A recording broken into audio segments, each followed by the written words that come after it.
রাজনগরে বদলির হাওয়া। বিদ্যুৎ কুমার নন্দীর বিদায় ও ভূমি দপ্তরের নতুন অধ্যায়। নবান্নের নির্দেশে রাজ্যের বিভিন্ন ব্লকের ভূমি দপ্তরের আধিকারিকদের বদলির ঘোষণা এসেছে। এই নির্দেশের আওতায় রাজনগরের বিএল অ্যান্ড এলআরও বিদ্যুৎ কুমার নন্দীকেও মুর্শিদাবাদের ভগবানগলা 2 নম্বর ব্লকের বদলি করা হয়েছে।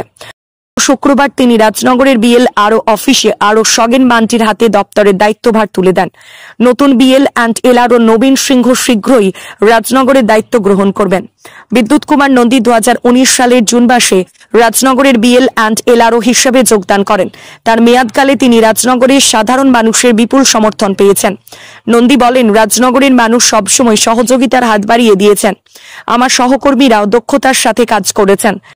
সগেন মান্ডি রাজনগর আরো আমাকে এখন চার্জ বুঝিয়ে দিয়ে গেলেন এবং উনি মানুষ হিসেবে বা অফিসের কর্মদক্ষতা হিসেবে যিনি অফিসার হিসেবে ছিলেন, আমরা সবসময় ওনার কাছ থেকে সহযোগিতা পেয়েছি একজন অভিভাবক হিসেবেই।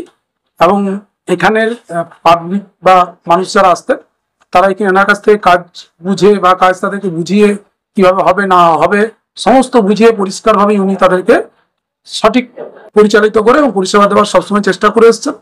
দপ্তরের আরও সগেন মান্টি, আরও নিখিলেশ দাস এবং হেড ক্লার্ক তাপস সাহা বিদায়ী বিএল অ্যান্ড এলআরও বিদ্যুৎ কুমার নন্দীর প্রতি শ্রদ্ধা ও কৃতজ্ঞতা প্রকাশ করেন।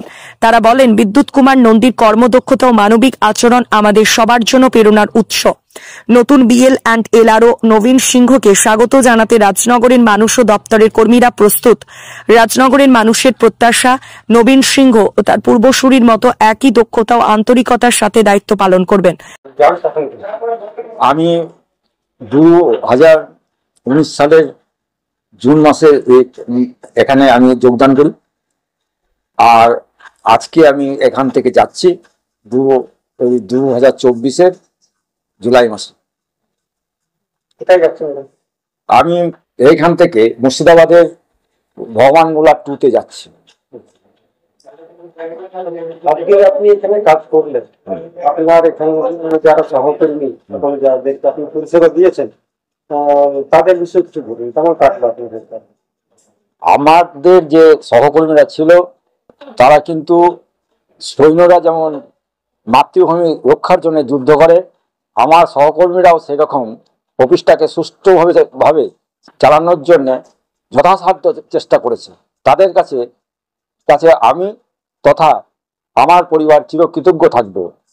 সর্বোপরি জানাই, রাজনগরের প্রতিটি জনগণের কাছে আমি কিন্তু চিরকৃতজ্ঞ থাকবো। তাদের কাছ থেকে যে ধরনের সহযোগিতা পেয়েছি তা কিন্তু অচিন্তনীয়, চিরদিন